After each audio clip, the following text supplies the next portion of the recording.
The most prestigious Czech and Slovak virtual racing series is back. 20 of the best drivers from Czechia and Slovakia. 12 races at some of the most famous circuits in the world. Who is going to become the new champion?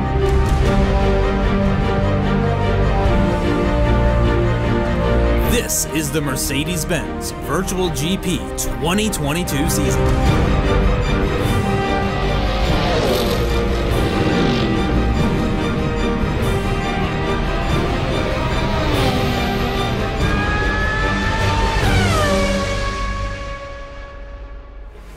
Hello and welcome to the opening round of the 2022 Mercedes-Benz Virtual GP season.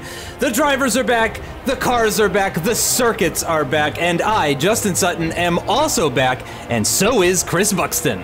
So looking forward to this. It's such an amazing series that we have, and that's the calendar that we have got lined up for us. Again, 12 rounds, and we start in Imola like we did last time, and we will finish in Suzuka in the 1st of November. And so looking forward to this. I've been gearing up for it for months, and here we go, ready to roll. The cars for this season are very similar. Anybody who has seen VGP is going to be very familiar with the 6.2-liter V8 naturally aspirated beast of a GT3 car that is the Mercedes-AMG. And then, of course, heading into the second half of the season, we've got the Dallara IR18, Mercedes-Benz powered single-seater with a V6 twin-turbo 2.2-liter engine and lots of power and not much weight. Lots of familiarity from the season. 20 drivers in 10 teams, 12 online races, 6 with the GT3 and 6 with the IndyCar. Same as before, 15 minutes qualifying, 55-minute race, and the point system very similar to before. But we have a rolling start for the GT3s and standing for the IndyCars. That'll be good fun to see. And there's going to be live race stewarding as well rather than post-race events. We should know if there's going to be any issues during the race. And yeah, so there's not going to be waiver rounds either with any kind of safety car going on. The prizes, 1-year rental of a brand new Mercedes-Benz A-Class is still the top thing to aim for. Absolutely amazing prize. And then lots of driver academy prizes throughout the field. And look at that, 20,000 Czech crowns, or about €800, £680 for the top prize as well. What a great series we've got, and amazing prizes for our drivers to aim for. Our favorite livery of the year in 2021 has returned, and with the VGP Championship winning driver, no less. Joining Podstada is Siratech, who has had a surge of form in recent seasons. Internet security company ESET have an incredible driver lineup. VGP legend and Williams esports star Martin Stefanko is joined by real-life racing driver Tomasz Karny, who's extra motivated to have Stefanko at his side. The familiar red, white, and black of the ERT racing team has also made a return for the 2022 season with a familiar driver lineup as well. Lucas and David Pichata will make another bid for the championship. Big Shock have paired together youth and experience in their driver lineup. Thomas Horror returns. He had a lot of bad luck last season, but he's still very fast in the GT3s. Pavel Maracek joins him, the youngest driver on the grid at just 17 years of age. With drivers like Eric Vizzi and Martin Nadlik, it's easy to see why Lenovo Legion might be a championship contender this season. Both drivers have proven in the past that they can and will fight for race wins. Mackerel for sim of Michael Lehman and Martin Crater on board. Lehman is very experienced in iRacing and won last time at Suzuka. Crater is ready to do his part with consistent results. And in the all-black livery, it's the new Puma team. Another all-rookie affair with Urbanchik and Kiesel at the helm. They'll be looking to outperform the other two teams with all-rookie lineups. Joining the 2022 VGP grid is Carvago. Normally they are known for selling cars all around Europe, but now they're going racing with their all-rookie lineup of Miroslav Svoboda and Peter Hermach.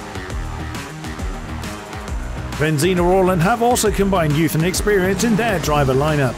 Aldrich Stepanovsky's dedication along with Pavel Zhep's determination could well see both drivers regularly seeing the top 10. And finally, new team Navitel bring with them 2 rookie drivers as well. Jan Brunner is fast, showing regular midfield pace, and Michael Schembrera has real-life motorcycle riding experience behind him.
These are the conditions that present themselves for the drivers today. 74 degrees Fahrenheit, 23 degrees Celsius air temperature, partly cloudy with slightly gusty winds. 9-10 kilometers per hour is what we're looking at. And it is Lucas Pachata on pole alongside Martin Stefanko making his return and from the front row of the grid. Then we have last season's champion Lucas Pachata starting alongside the other ERT car. And then Thomas Corney alongside Sirotech, Nadlik alongside Hora, Vizzy down in 9th position alongside Bruno, and the rest of the grid forming up as we've got all 20 cars preparing to go racing here at Imola for the opening round. And it is going to be Stepanovsky bringing up the rear, not in his first season, so he might be one to keep an eye on, Chris, possibly.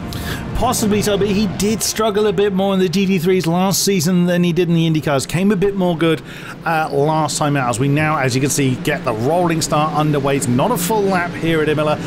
It is from what used to be called Variante Alta. That has now changed to Curva Fausto Grassini. Apologies if we get that wrong. Old habits die hard. Eric Vizzy, he's very out of position. Very surprised to see that in his new team, the Lenovo Legion. But yeah, what a great way to start. Pachada against Stefanko up front with pod starter. I'm still going to get that wrong. And the second Pachada. Oh, what a top 4. Great field, but I'm really keeping an eye on the front 2 rows.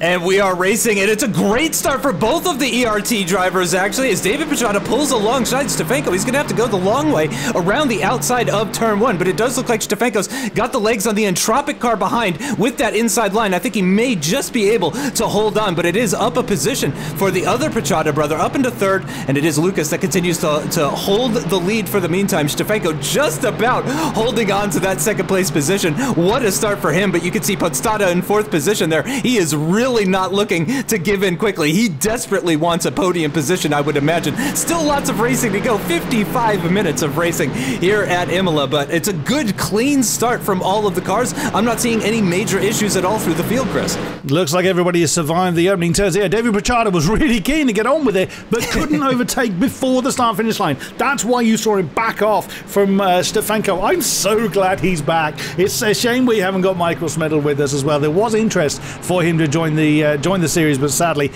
we don't have him on the grid. Even still, we have got and there is Stefanko's teammate Thomas Corney. That's a name we've seen many a time in the glorious ESET colours. Again, the livery's looking fabulous in the Italian sun. Now coming down to Fausto Grassini, as it's still just as deadly as when it was called Variante Alta. That big apex on the way in is really dangerous. That's a new team we have for this year. Carvago as Homok, which is again a new driver into the series. There he is in 13th position, really holding his own well.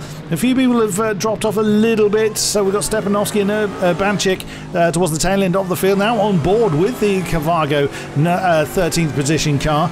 That is Marchek that is behind us, and directly ahead is Martin Crater, the Mecha All-4 Sim squad. Again, that's a name we recognise, along with Michael Lehman. He had spells of brilliance last time out. There's that Entropic. That was our favourite livery from last time. It's still looking just as good with Thomas Corney all over the back of Podstarter. Didn't start well this time. I think he might have been slightly off put by David Bricharda's absolutely spirited start, shall we say. It's, almost jumping the start and giving Martin Stefenko something to worry about. But Lucas Bricharda picking up where he left off. Again, the dominance of the LP letter combinations as he's running away 1.2 seconds to the good.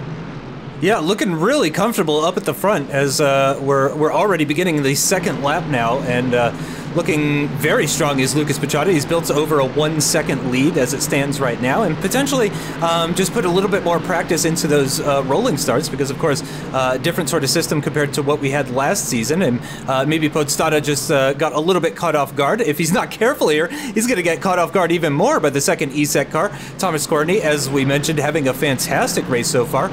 Both ESET cars sitting in the top 5. The only team doing any better than that is ERT, with both cars currently sitting in a podium position. But look at that. The Lenovo Legion of Nadlik is climbing all over the back. Is he going to have a sniff there into the final couple of corners there? He got very, very close. There may have even been a bit of a tap.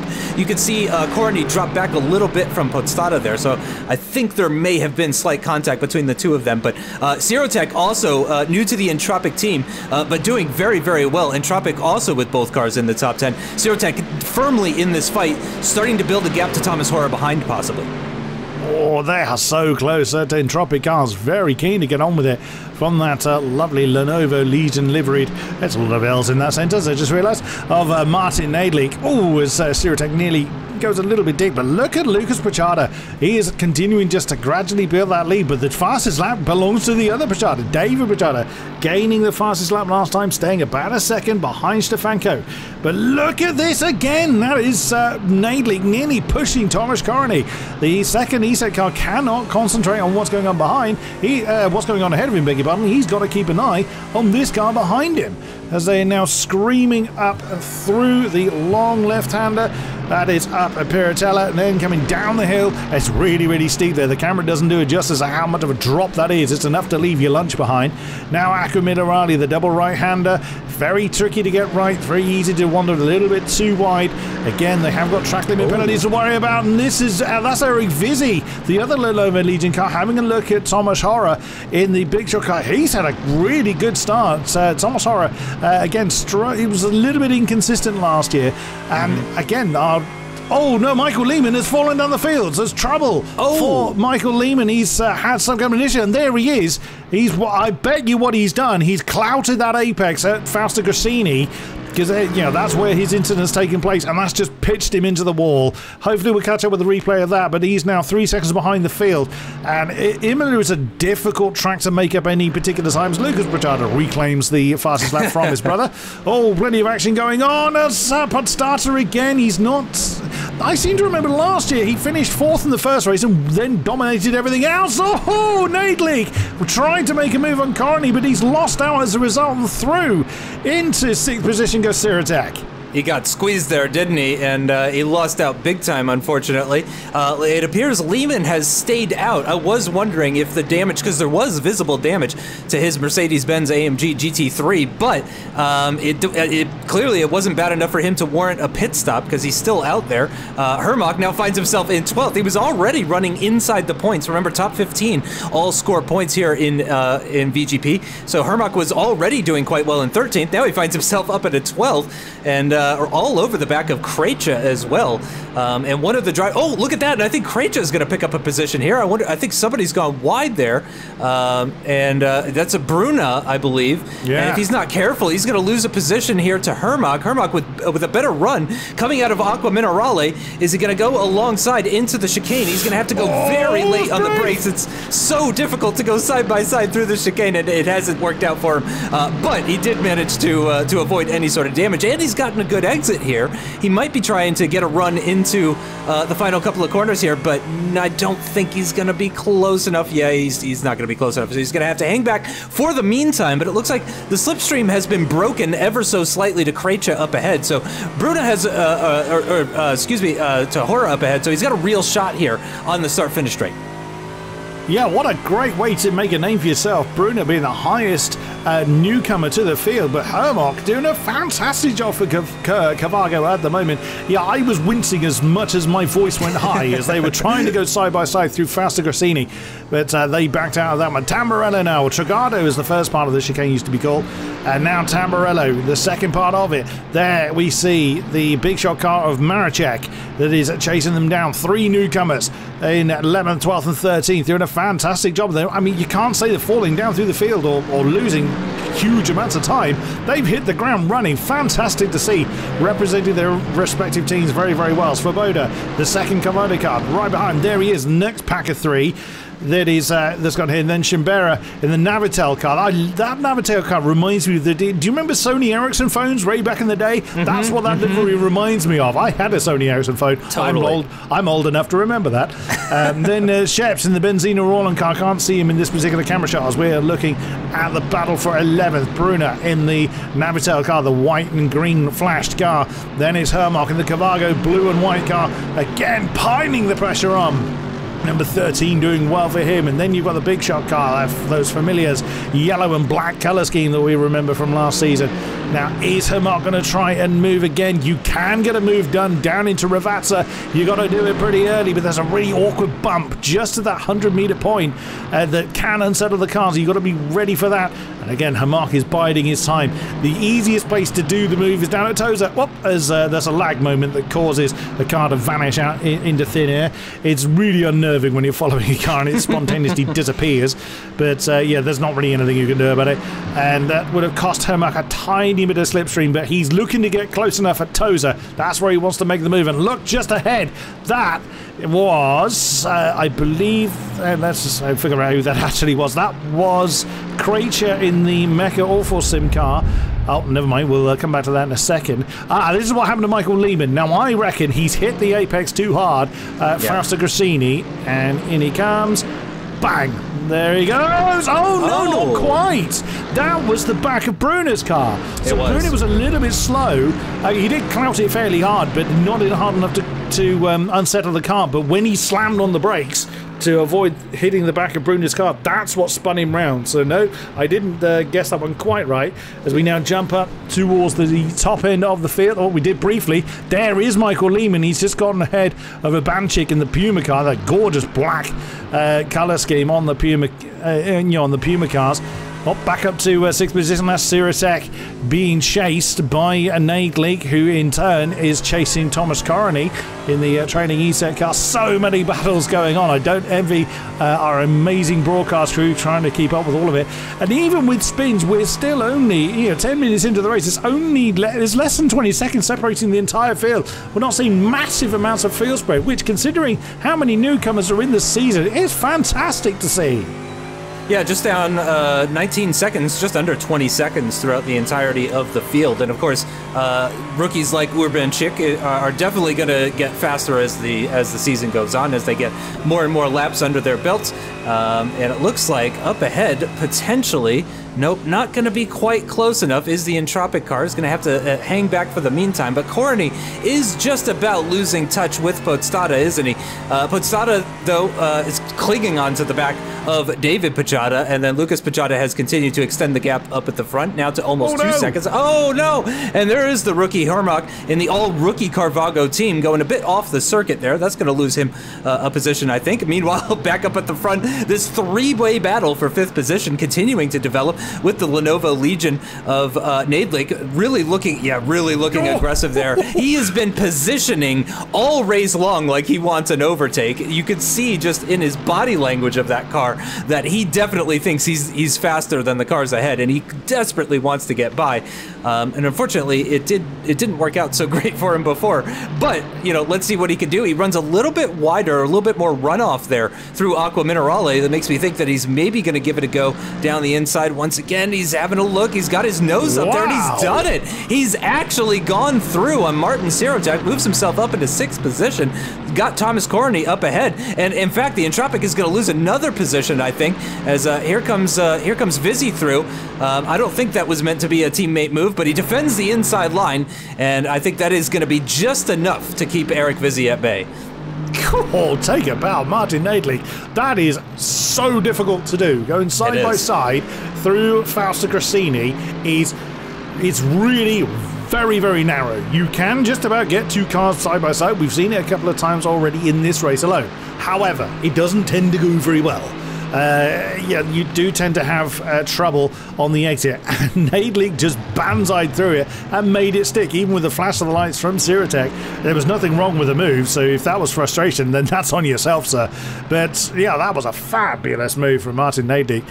Move of the race. There is Eric Vizzi, and what's quite amusing is that, yeah, from that particular camera angle, doesn't he look really heavily built? Look at the size of his arms. You can never really judge it from the profile pictures that we see, but wow, he's been hitting the gym.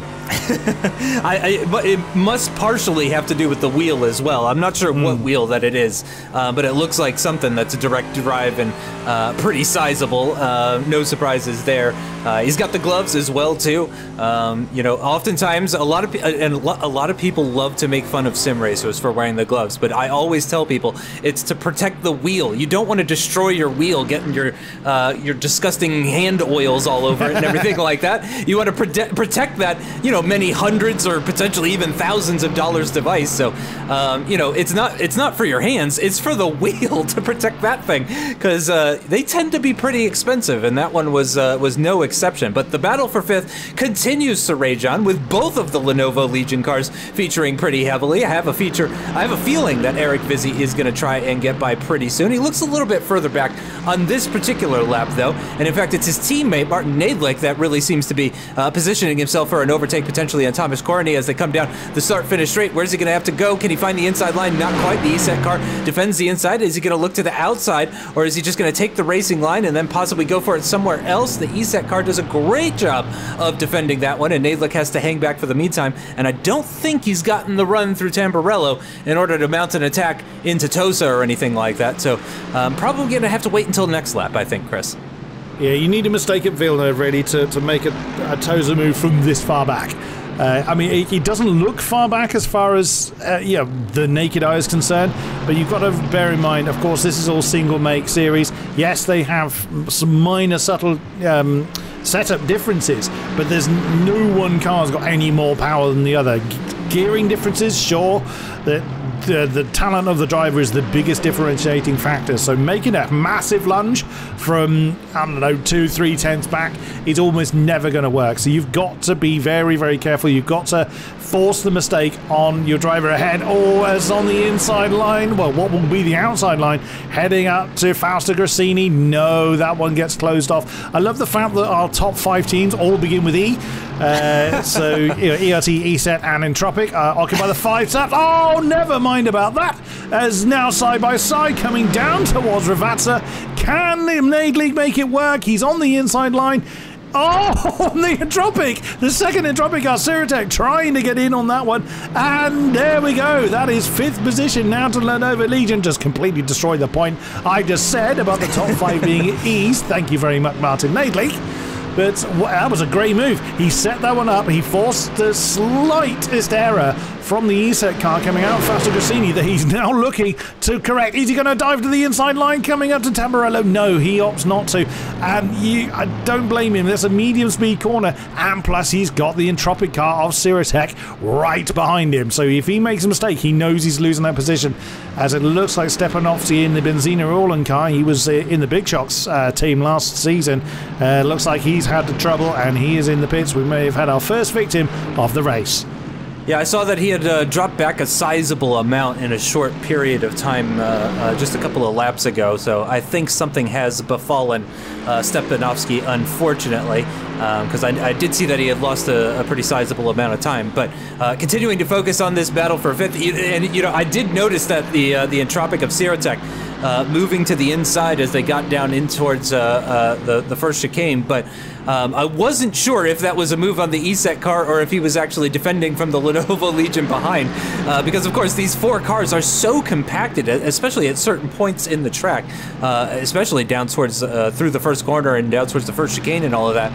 They get so compacted that it becomes difficult to see whether somebody's going on the attack or going on the defensive, but they're a little bit more spaced out than they have been. been on the past couple of laps. So potentially Nadlik is just making use of that raw lap time pace that he might have. He might have just a tenth or two over the cars behind.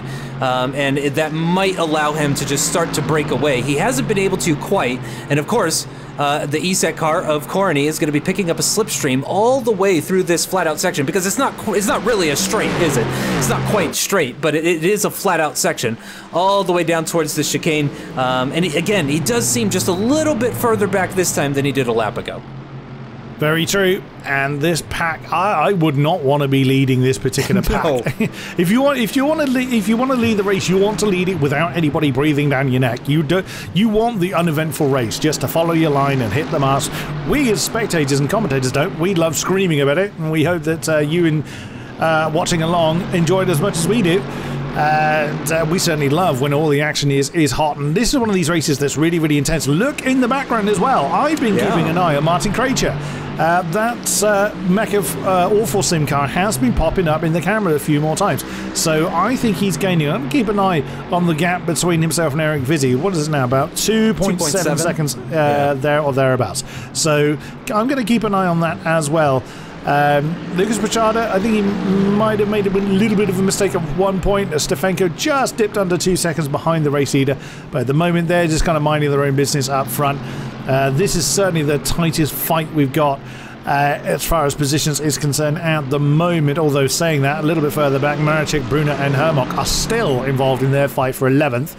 They've got Shimbero not too far behind, along with Lehman and Svoboda, so that conga line's getting pretty long, but this one is still looking pretty hot. And look at the exit from Ravazza for Martin Nadlik in the Lenovo Legion car. That's exactly what he needed to do. He needed a good exit. That seems to be where he's a little bit stronger than Corny in the ESET car, on corner exit in particular. See, that's how he got that extra bit of momentum, and that's the conga line I was talking about just now, actually. That is 11th down to about 15th, 16th or so. So that's our three newcomers having an argument. That is for 11th between Maracek, Bruna and Hermok. Lehman and Shambera still having an argument just behind them in 14th. But yeah, as I was saying, the Lenovo Legion car of Nadek does seem to have a little bit of advantage on corner exit. That's where he's utilising his advantage over Carney, but it's not gaining him huge amounts. Around 7/10 at the moment, but that could easily change. The other Navitel car now getting a little bit of a highlight, as Shambera was looking like he might try to go up the inside into Villeneuve, possibly there. Running in very close proximity with Svoboda, the rookie. The other rookie at Carvago, an all-rookie lineup for Carvago. Not quite in the points, but Svoboda is right behind some points, right there. Shambera is some points right there, or a point, some point, you could say. But that would be a double points finish for Navitel if Shambara were to hold on to that, or a double points finish for Carvago if Svoboda is able to take that. You got the two big shocks running very close to one another, by the way, so I think really highlights the job that Maracek is doing. Hora seems a little stuck behind Krejci. He's been very, very close to the back of that Mecha all for Sim all throughout the entirety of the race, but really doesn't seem to be applying heaps and heaps of pressure. So he might have a little bit more pace, but not quite enough to get alongside. As Chris pointed out, single make series, it is very difficult to overtake. Imola also not the oh my gosh, Stepanovsky has developed some sort of invisibility cloak or something like that. That is a great way to maintain a leg up on your competition. But Bruna, here we go, up the inside through the first corner into the first chicane, can't quite get onto the brakes late enough to move himself ahead of the big shot car of Americhek, and manages, or unfortunately for him, cannot manage to move ahead, but he does manage to stay ahead of the Carvago car of Hermok, because of course that's always the danger, is that you go for the move, it fails, and then you end up losing out to the car behind. Yeah, we've seen it already in this race. Oh, big move from Carvago. That's Svoboda. Let's make it a move for Shambera. Can he get it done side by side now? Coming through Toza. And no, he can't. Well defended from Shambera, but it was a good move. It was a little bit late from Hermok. I wonder whether he actually missed his break point. And there he is, Michael Lehman. Has caught up to the back of this particular pack. And bear in mind, he had that moment earlier in the row on the opening laps of the race where he had to avoid the leading Navitel car. of Brunner so that he didn't pile into the back of it. He's now back up to 14th place and really cracking on. He wants to get back up the field, but this is going to be very, very hard to try and navigate without sending them all off into a big expensive heat. But yeah, may this conga line continue to grow. Not too far back, about 1.4 seconds back is Shimbera. So yeah, this conga line could still grow. Lehman was just over a quarter of a second, I believe, quicker than Hermach on the previous lap, in a little bit of clean air, of course. But yeah, finds himself in 14th position as it stands right now, making up great positions, just as we expected him to do. And it looks like just ahead of him, actually, Hermach is having another go. I think possibly a bad exit for Shimbera out of the final corner. And he's gonna, excuse me, for Bruna, and Hermach is gonna get the position. So yeah, I think that was potentially a bad exit out of the final corner for Bruna, and that's what allowed the Carvago driver to pull alongside on that start-finish straight and take that 12th place that he had before. Worth pointing out that, remember, Hermach was driving in 12th place previously, so he's actually back up into that position. There is Lucas Pichota, just in case if you forgot what the ERT car looks like, because we haven't really been looking at the lead, the battle for the lead between Lucas Pichota and Martin Stefanko, because Stefanko's gap has increased to about 2.8. There he is in that lovely ESET car. A great start for the ESET team to their championship campaign, though, of course. But then a little bit further behind is the other ERT car of David Pichota. He is being followed very closely by Lucas Posada, but he cannot quite get close enough to make an overtake, and that's why we really haven't seen much of the two of them. Meanwhile, a little bit further back, as I mentioned before, Nadlik did have a little bit more pace compared to the other cars that were in that battle for 4th position, and he's been able to use that pace, and he's built up a little bit of a gap for himself. It's just under 2 seconds between him and Corney. And look at this pack as we now switch back to Michael Lehman at the tail end of this particular conga line, as right behind him Shimbera at 1.3, if that, separates him and the second Navatel car, bringing with it the second Carvago car, and into the pits. Here comes Michael Lehman. Mandatory pit stop for the GT3s. They must pit and change tyres. Hermach not interested in that right now. There he goes. He's taken the Navatel car. He now wants to go. And Maracek in the big shot car doing exactly the same manoeuvre. Slightly later, but he's managed to make it work. He managed to get the move done slightly quicker with the Navatel car. Good move for Hermach. This will be definitely one to watch, as he now is the lead of the newcomers. So yeah, he's doing a great job. Nice and clean move, very confidently done, although a tiny bit wide off of Villeneuve, but didn't kick up any dust. Got away with that one. And out comes Michael Lehman. Nice, good stop there. And back on the road, so he's the first one to serve his mandatory pit stop.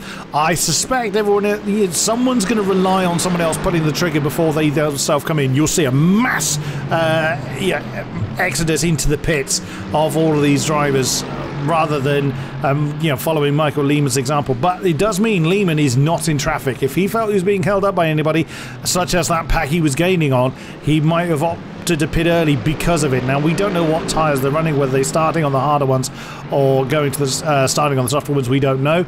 But if he's got a brilliant opportunity to absolutely push that pedal through the floor and try and overcome the people he was chasing by pit stop strategy.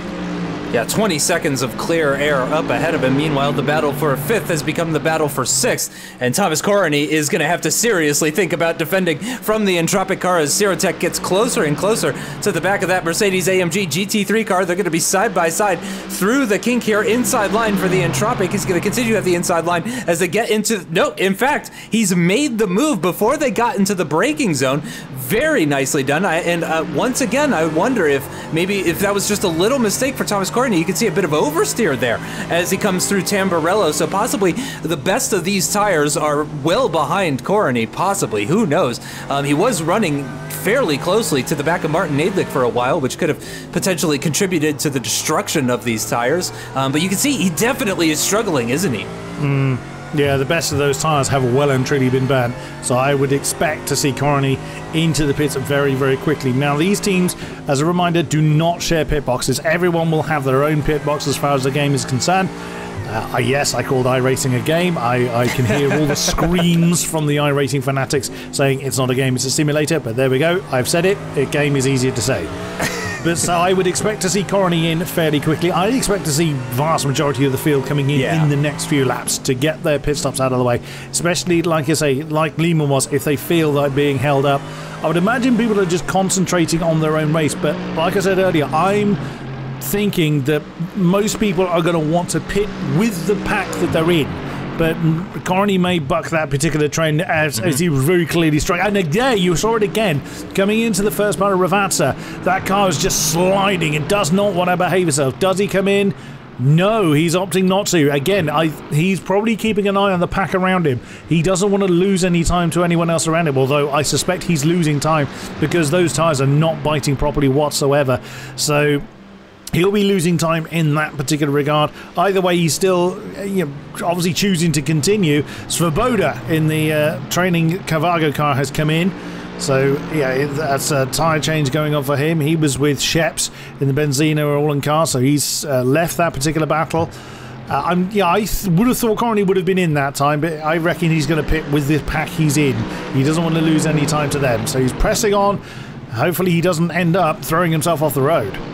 Well, I mean, he's not losing heaps of time to the Entropic up ahead, so no reason to panic at the moment anyway with Sirotech.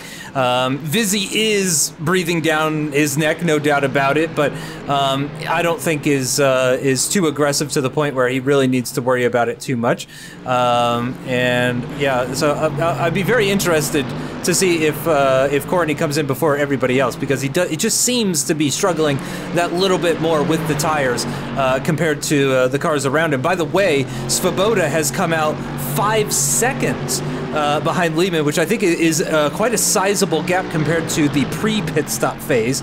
So I do believe that Lehman is making good use of those fresh tires. Now, it is worth pointing out as well that with those fresh tires, he's going to be putting, but also he misses out on that slipstream effect. So it's a give and take, as Lucas Pichata is continuing to lap quite well. Clearly, he's held on to those tires pretty well. The fuel burning off inside the tank, so he's able to find a little bit of lap time.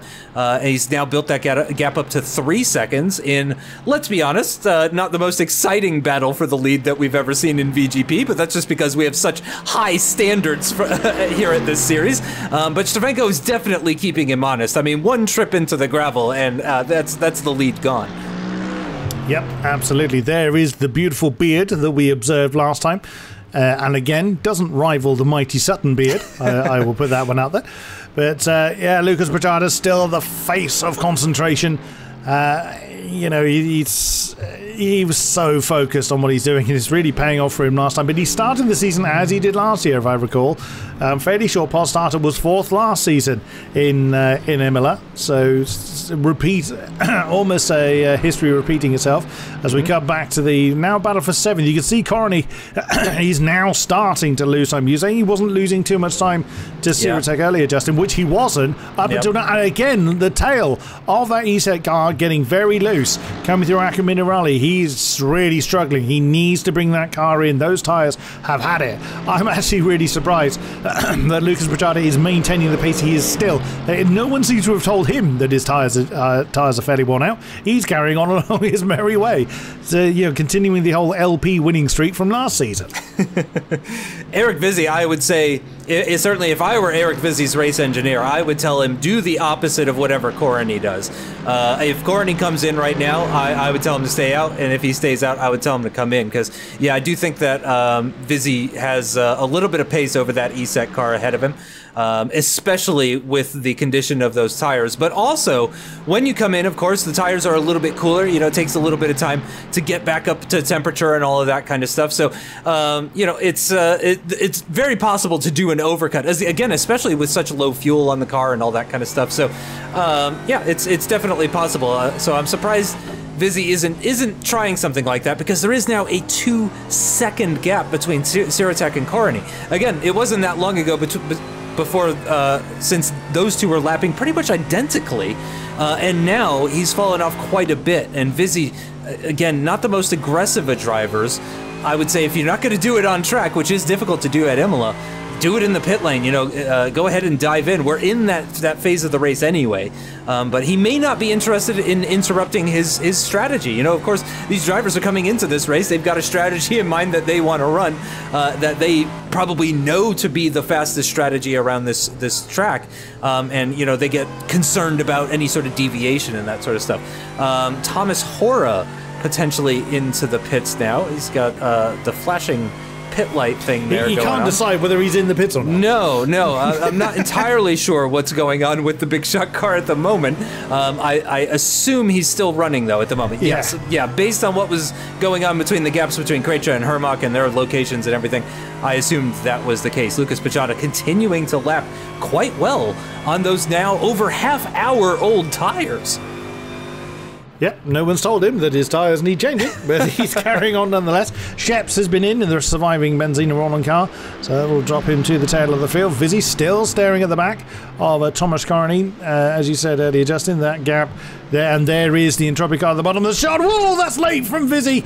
Oh, I think Eric Vizzy's getting a bit frustrated now, because you don't tend to see those late lunges from someone of his caliber. Bearing in mind, Eric Vizzy has challenge for, I don't think he's quite won, but we did see in his maiden season a couple of years ago some really brilliant charges. Yeah, I'm thinking Indianapolis in particular, where we really saw him hustling for a potential lead. So it didn't quite go his way on that occasion, but he's got what it takes to be very, very quick. I reckon he's getting very frustrated being behind that ESET car. Bruno in the Navitel, the lead Navitel car, has now brought his car into the pits. So yeah, unlike what I was thinking earlier when we saw, I was thinking we would see lots of people in at once. People are kind of coming in when they feel like it. That's put him in touching distance of Michael Lehman. Never mind, Michael Lehman's already gone past him. So Bruno was just out a little bit later than, or too late to defend against Michael Lehman. There is Stefanko, still keeping around. It was now about 3 seconds. It was 2 seconds last time I checked in with him. It's about 3 seconds. And in comes the race leader. Is Stefanko going to follow suit? Yes, he has. Martin Stefanko has followed him. There he is. In case you wonder where he disappeared to, he'd followed him in. Now, is that going to cause... Yep, there's the next one. There's David Pichata's come in. Podstata has not. Now, has he been biding his time? I'd be a little bit surprised, but then I was surprised many a time. There we go. So lots of people coming in now. I wasn't entirely wrong. Just not everybody doing the same thing. That's 7 cars from the... No, 8 cars. 9. There we go. They're following suit. They were waiting for someone to pull the trigger. There's another one. So Podstarter is completely on his own. Is that going to pay off for him? I'm not really too convinced, because the slipstream would have at least helped him to maintain that position, and he hasn't quite had leader's pace all race long in this particular round, as he didn't last season, and well, he didn't do him any harm. As the season progresses, well, we know everybody should come back out in broadly the same kind of position they were. You can see by the times on the tower. Yeah, Lucas Pichata still about 3 seconds. No, about 2 seconds actually.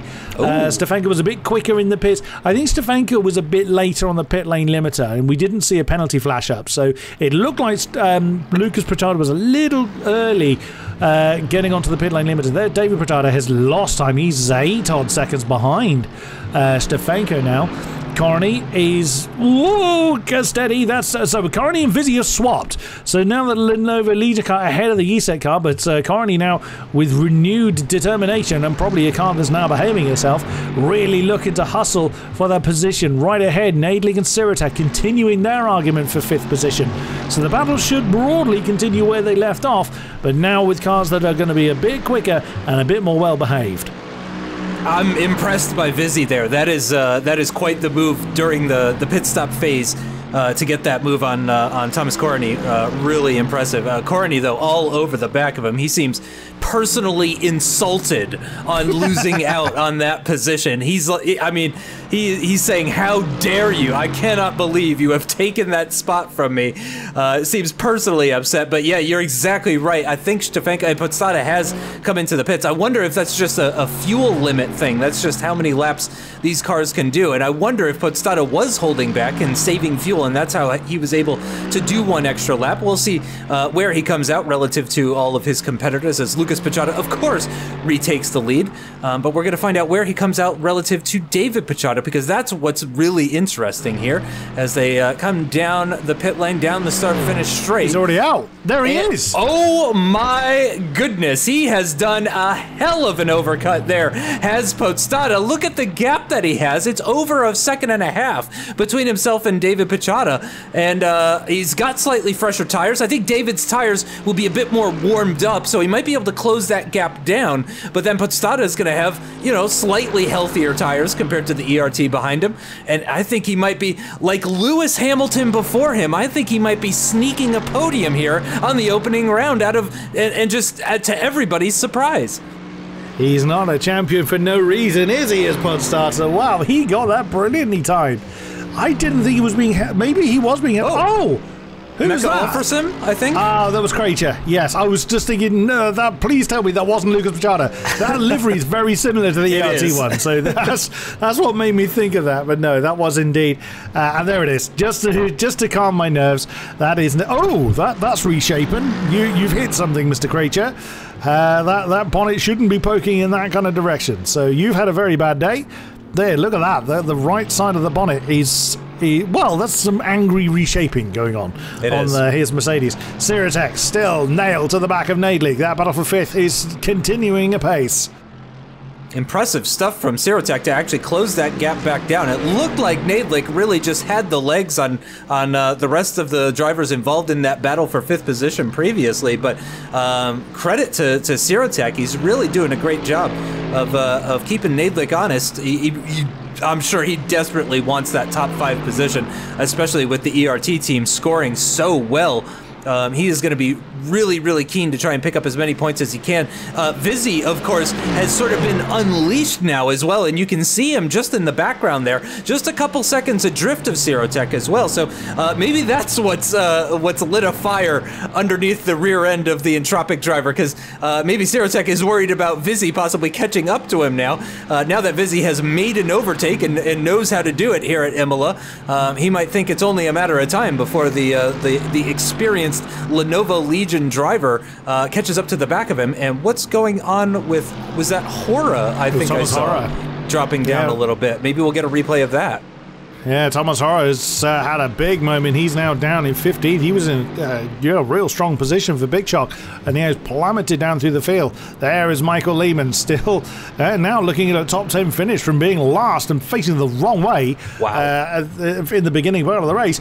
Now faces a top 10 finish. Great effort on the back now of our leading newcomer of Hermok in the Carvago car. As Michael Lehman he's been a stand-in in the past, if I recall, but he's always been quick. It just, again, consistency's a little bit let him down, but he has been absolutely flying in this race. Has been doing really, really well to keep it on the island, as he did have that moment that sent him spinning, but that was out of collision avoidance.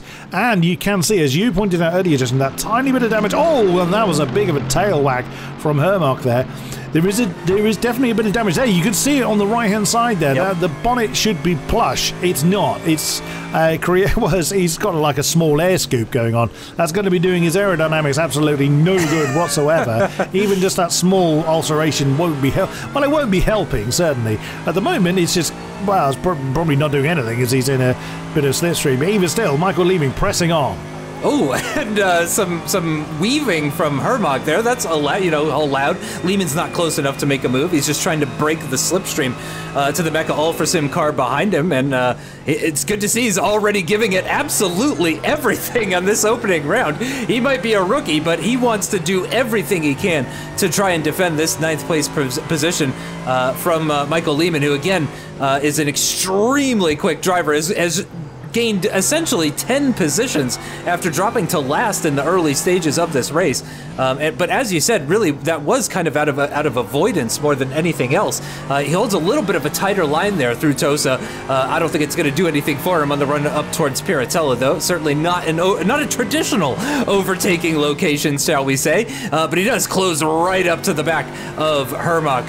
Gets very, very close as they now descend the hill after climbing up to the top, to the apex, to the top of the hill. They're going to descend down into Aqua Minerale, where you can see Michael Lehman carrying just a little bit more speed, just taking that little bit more curb at the inside of the corner there through the second part of Aqua Minerale, and just carrying that little bit more speed onto that straight on the run down towards the chicane here. Again, just a slightly tighter line compared to the rookie ahead of him as well.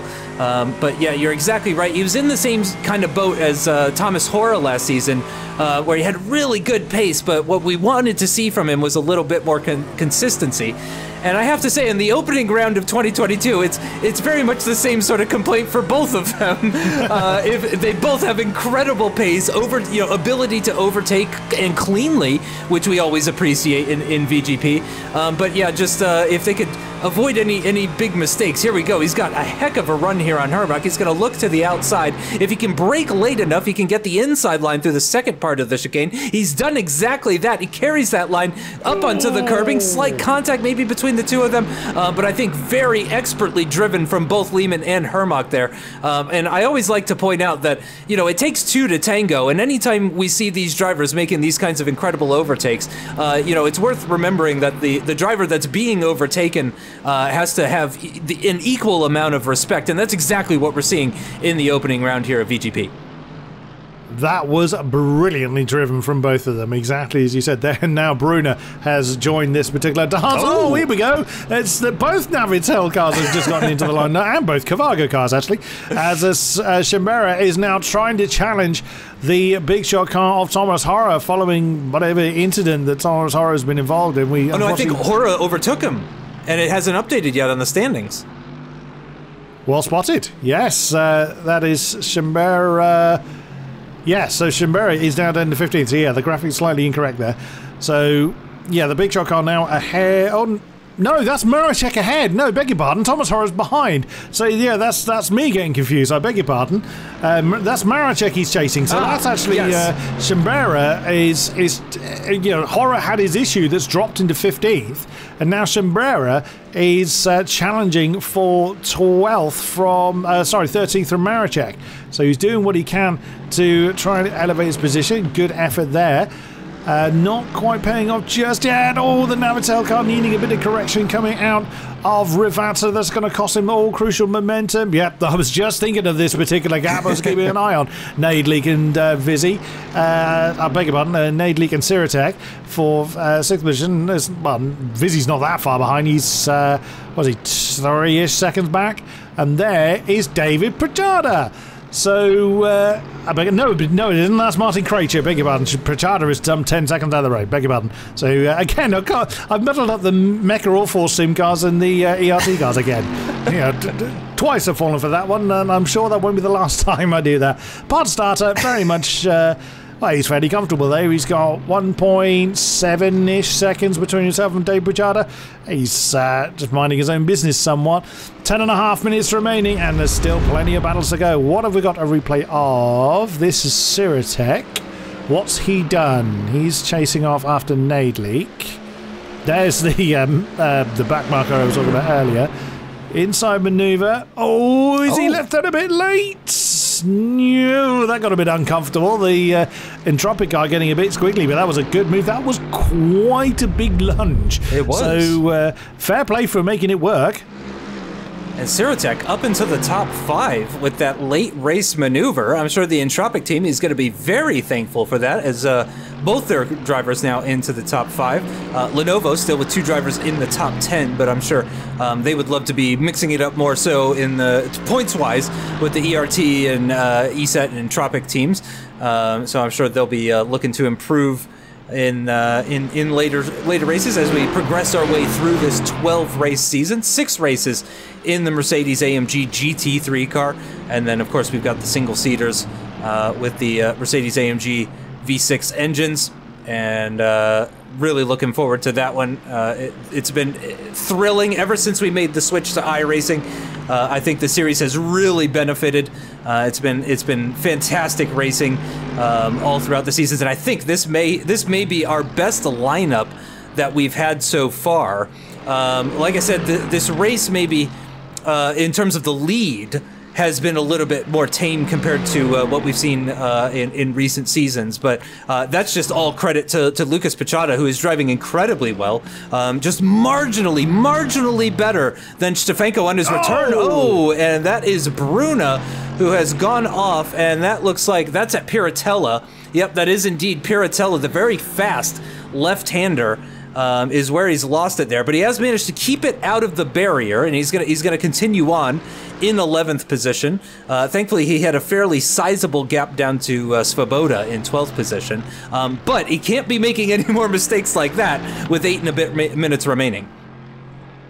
Lucas Pichota flirting a bit with the inside apex of Tamburello. That will cost him a couple of tenths from Mr. Stefanko, who's still looming in the background. He'll still be making himself very, very obvious to... oh, there's damage to the front of Martin's car. I've just spotted it. Well, we haven't been able to see him all race long because he hasn't been doing it. There you go. He's got that little bit of damage on the right-hand side of his bonnet as well. So he's hit something somewhere, not very hard it would seem. He's still very, very quick, but there is a tiny bit of damage on Stefanko's car, so that won't be helping. It won't be making a catastrophic difference in fairness, but it will not be helping his cause, especially when you're chasing someone like Lucas Pichota.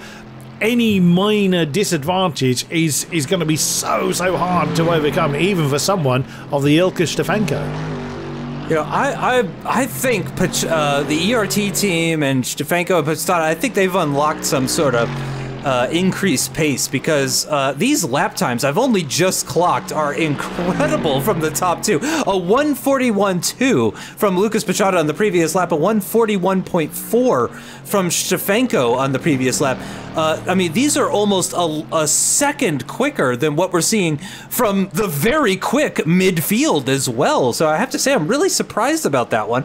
I wonder if we'll see that gap start to come down as the season progresses, as they may have figured out some sort of setup trick or something like that. But you can bet the other teams and drivers, they're going to be on it. They're going to be looking at the replay, analyzing all of the data, trying to figure out where they're losing time compared to the likes of Lucas Pichota and Stefanko, because I have to say, I am surprised by that over 7-second gap between second and third as it stands right now, and then we've got a 12-second gap between fourth and fifth, and then it really tightens up. So it just seems like those at the very tippy top have just found something extra in this Mercedes-AMG GT3 car that's just unlocked a little bit of lap time from them. Because see here, look at this, Svoboda and Maricek, who I think are both doing incredibly well, are lapping in the mid to high 42, so 43.0 even last lap from Svoboda is a huge delta between what we're seeing from the top two. So really interesting to see, but of course it is the opening round,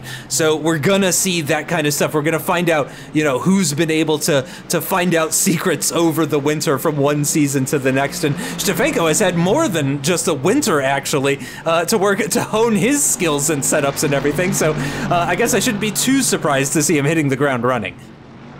Stefanko races anything everywhere, it would seem. You know, he's heavily involved in sim sports across the board. But yeah, this battle is looking good, and sadly, we only have 5 minutes left of this race. Absolutely flown by. As Svoboda has got his rearview mirrors full of yellow, as Maricek representing Big Shock very, very well. We can ignore that pit sign from Lucas Pichota, unless he's decided to pit at the very late stage. No, he hasn't. That's a lag moment that causes that, because if he disappears from the server, there you go, Stefanko's now done it.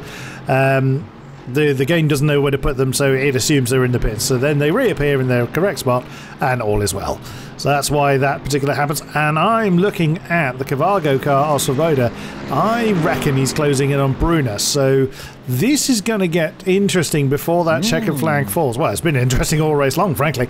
But yeah, these three potentially could really scrap hard for those final positions in the closing part of the race. Shambara really not far behind, and neither is Thomas Hora. And it's worth remembering Thomas Hora, a bit of a veteran compared to all those cars ahead of him, all those rookies. But they've been doing an incredible job on their opening appearance. Really, really good rookies this year. possibly the best rookies that we've seen ever come through. And again, that's really saying something. But I think Hermach really has separated himself just a little bit, hasn't he? He's now got about an 8-second gap down to Bruna in 11th position, and he's running not that far behind Michael Lehman. Yes, of course, Michael Lehman had that big issue at the beginning. It would be a much bigger gap if not for Michael dropping down towards last. I mean, and where would he be actually in all of this? Would he be in the top 5? Would he be in the top 4?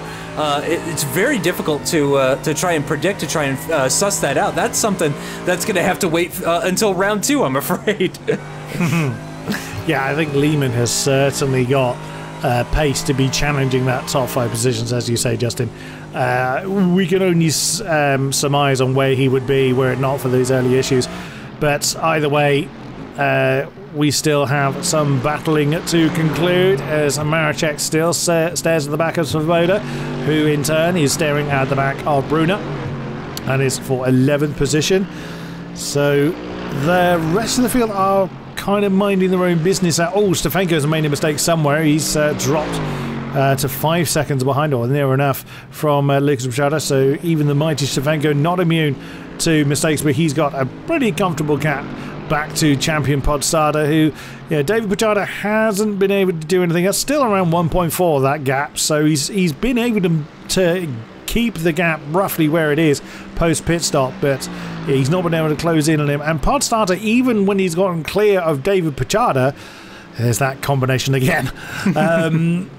He's not been able to close in on the top 2. So he may well have been held up behind the second ERT car of David Pichada, but he hasn't had the pace of Lucas Pichada, unless he's just settled for where he was. Because again, I kind of thought that he didn't quite, bearing in mind he was a rookie last season as well, as far as VGP was concerned.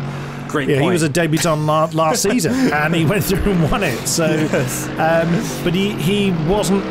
He didn't win Imola, and it was him and Lucas Pichada all season long. Is he going to have other competition? We have no idea, quite frankly, at this point. Good grief, Lucas. He's still chipping away at that lap time, still just getting faster and faster and faster. So even with a couple of laps left, he's still pressing on. He's not leaving anything to chance. Back on board with the battle for 5th position, Sirotech and the Entropic leading the way. In the battle for just outside the top 10, though, it is still Bruno leading Svoboda, Maracek, and Hora. Hora's made it up into 14th position ahead of Shambara.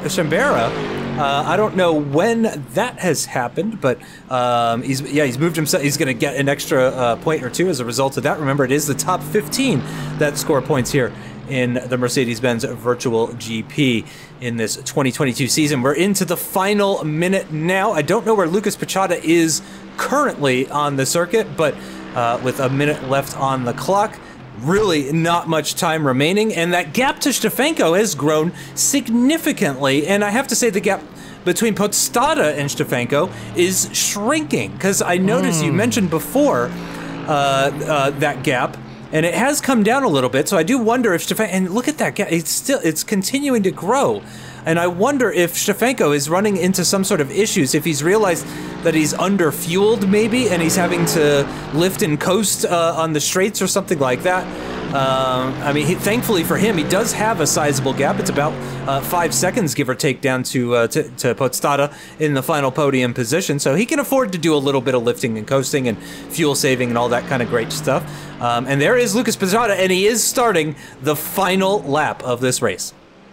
It is absolutely possible that, and I've seen it before in iRacing, where drivers drive to a specific lap number and the final lap is started just a few seconds from when the timer ends, which extends, it doesn't extend the race by another lap, but it makes people's fuel prediction suddenly incorrect. And Stefanko is dropping badly. I think you're absolutely right, Justin. I think he's under-fueled.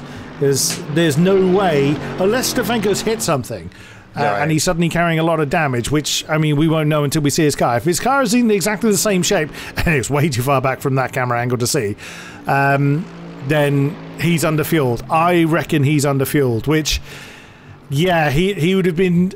He'd have calculated this much time means this many laps, and I reckon he's done it one too short. I've seen it done. I've seen it done many, many times where drivers have calculated by time, but that time just goes against them. And I think we're in for another sting in the tail because Podstarter is very, very close. Let's have a look at the front of the car. Does it look the same as it did before? Yep, it does. Yeah. He's light on fuel, and Podstarter is now under 2 seconds behind him. So close it is going to be to the line, and I think David Pichata is within striking distance, but it is the other brother, Lucas Pichata, who is going to take the opening win of the season, the first race of 2022's Mercedes-Benz Virtual GP season. The victory goes to Lucas Pichata in the ERT racing team. Further behind, though, fuel troubles we suspect for Martin Stefanko in the ESET car, but it looks like he has just done enough to keep the reigning champion Podstarter at bay, who joins him on the podium with the other ERT car in 4th position. Great points haul for them. The other Entropic car in 5th position, Sirotic, with a great debut with his new team, is going to get a great haul of points. Then it's a couple of Lenovo Legion cars right behind him, clearly with lots of pace, and I have a feeling they are going to be challenging for top 5 positions in the very near future. Then it's the other ESET car of Thomas Corney in 8th position. Michael Lehman from last to 9th. Where will he feature in the next race? Only time will tell. Hermach, the best of the rookies inside the top 10, is going to score huge for Carvago, with both of their cars finishing inside the points. In 11th position, another rookie with Bruna Svoboda, another rookie right behind him, followed by Maricek. Thomas Hora, unfortunately with some troubles, dropped him a little bit further back. He was able to recover to 14th position ahead of Chambera and the other Navitel. 2 cars in the points, though, for Navitel with their double rookie lineup as well. So to confirm then, the podium stands as such. Familiar names up top. Lucas Pichata starting as he means to go on the top step. Stefanko 2, Lucas Pichata by 6/10 of a second between himself and Stefanko in the end. David Pichata 4, Martin Sirotek 5, Martin Edley 6, Eric Vizzi 7, Thomas Corney 8, Michael Lehman 9, and Jan Brunner 11. Well done you. Svoboda 12, Maricek 13, Thomas Hora 14, Chambera 15, Urbacek 16, Pavel Shep 17, and Kiesel was in 18th position. What a great day for the newcomers. And the championship standings look very much like what we just described in terms of the standings. No surprises there. Fastest lap did go to Lucas Pichata, though, so it is a 6-point gap between himself and Martin Stefanko as they head into round 2. There's the rest of the points. As we mentioned previously, only the top 15 scoring, so unfortunately Martin Krejci just missing out in his second season for Mecca Alfredsson, and a couple of non-points finishes for Benzina. In the team's championship, it is ERT, unsurprisingly, who leads the way, but then right behind, very, very close, just 1 point between Entropic and ESET, and then just 9 points down to Lenovo. And then Carvago with their all-rookie lineup in the top 5 after round 1. You have to say, that is deeply impressive for an all-rookie lineup. That is going to do it for today's racing here at Imola. For myself and Chris Buxton, a huge thank you to all of the drivers and all of the production team and everyone at home for tuning in. Make sure to tune in next time for round 2. VGP is back in 2022. Thanks. Bye-bye.